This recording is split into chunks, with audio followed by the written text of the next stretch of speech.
how's it going, everybody? It's Shinigami here to bring you a non-controversial video. I know, right? How crazy is that?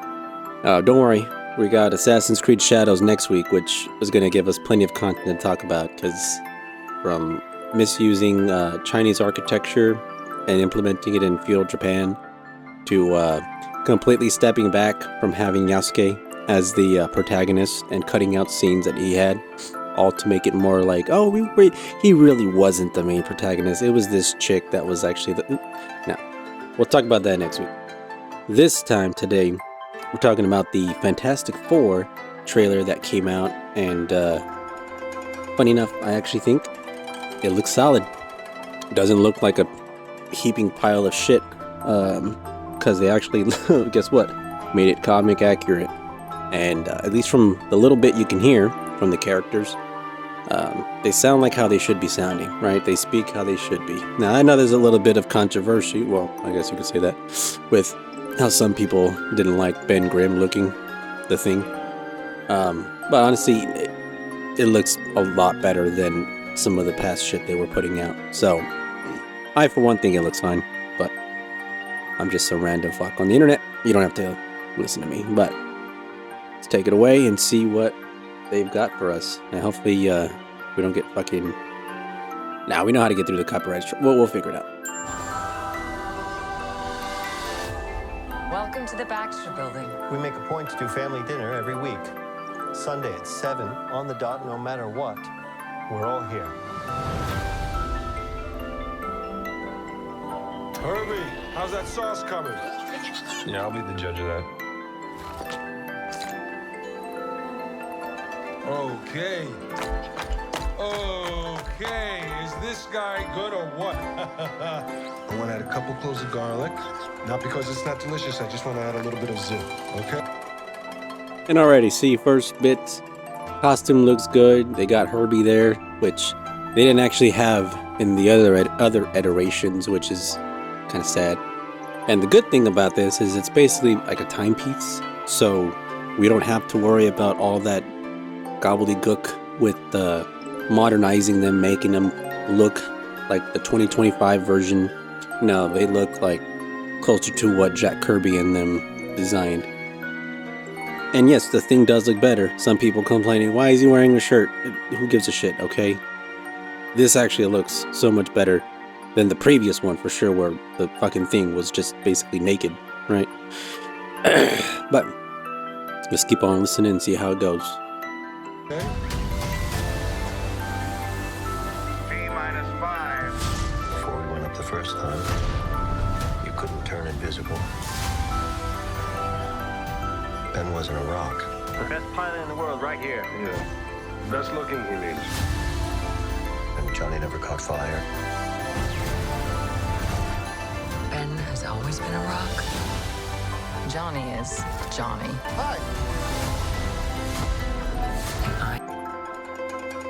Again, they're making a good case for it for once, and it's good and good. Right, it's good and great that they're actually trying to make it more close to what the original comics was. Powers look good. Johnny looks awesome, and the Thing does look more comic accurate than it had ever been. Even more so than like the one from, was it 2004 or whatever, the early 2000s one. He was good, I'll admit still, but this one's a little bit more actual comic accurate, especially with the eyebrow and shit like that. That's how he's supposed to look, okay?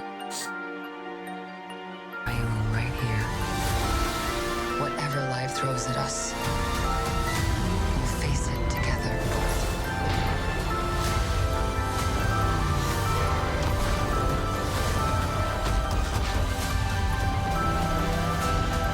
John McAvoy.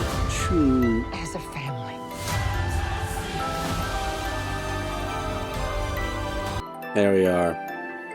The first family on our first step, whatever. I should have just left it as the first family. That would have been a little bit better title, but it's still good. Whatchamacallit. I know definitely a lot of people making fun of the whole Dominic Toretto as a family. Like the sound of that. And then if you've been playing Marvel Rivals, better stop that vehicle. You can't win them all. Other shit like that. Yeah.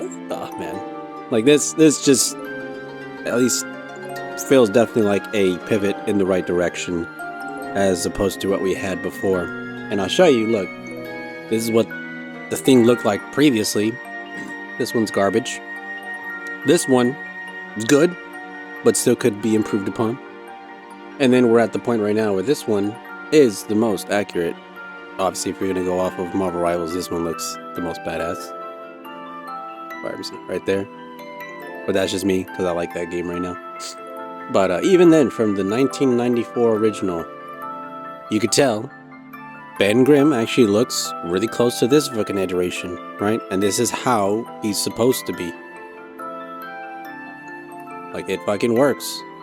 So any kind of, look, you have this kind of version, even in like the original, right? You still see that giant unibrow. Like, that was the main thing of him. Okay, yeah, he's not wearing just Speedo anymore. He's wearing like some shorts and a shirt in the, what do we call it? The new version, or sorry, pants. Bro, he wore pants in the early version too, so I don't think that's an issue. I know the complaint being that, oh, well, they're just trying to skimp out on CGI by not having to detail his whole body. Again, still better than what they've done previously with these other Marvel projects that have completely veered off the comic accurate style, trying to just be modern. Everything looks samey with that weird tech, fucking nanotech style suits, instead of them being unique how they each were, right? The X-Men didn't look like the Fantastic Four. Spider-Man didn't look like Daredevil. The Avengers didn't look like the Defenders.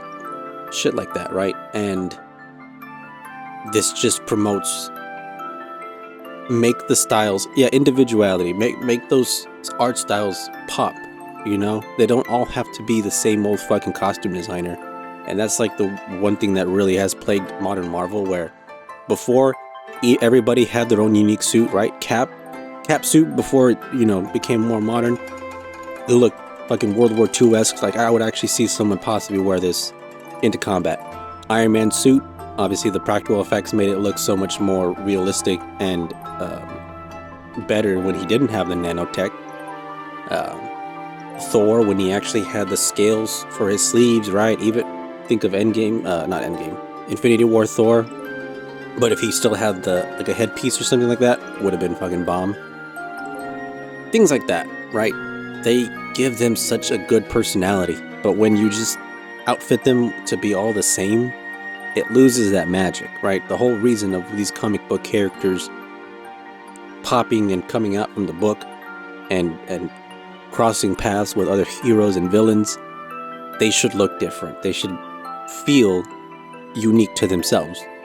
And that's what we're getting for once. So anybody complaining about that, well, there's a time and place to complain. This is not one of those times. But I'm just an idiot on the internet giving my opinion. You don't have to agree with it, and that's fine. But I think this looks a hell of a lot better than some of the past projects. Quantumania, they made MODOK look like shit when he should be intimidating. Who was the other one that they really botched? Fucking Taskmaster. Oh, yeah, that's one of the worst things.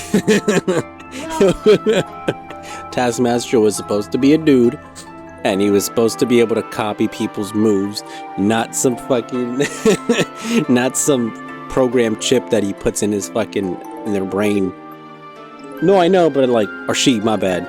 The stunt double was a fucking he, though. You could definitely tell when it was the guy being performing the stunts, because all of a sudden his body got a little bit bulkier at the top, right? And he gained a few height, but yeah, gained a few inches, my bad. But yeah, this is a lot better, and yeah, First Family. Let's pray that they actually pull this off, and maybe we'll actually get a lot better films. But Captain America: Brave New World is dog shit, so there's that too. That's my prediction. With that being said, Hey, Shinigami signing out. You have a good night, good evening, and good morning. We'll see you next time. Adios.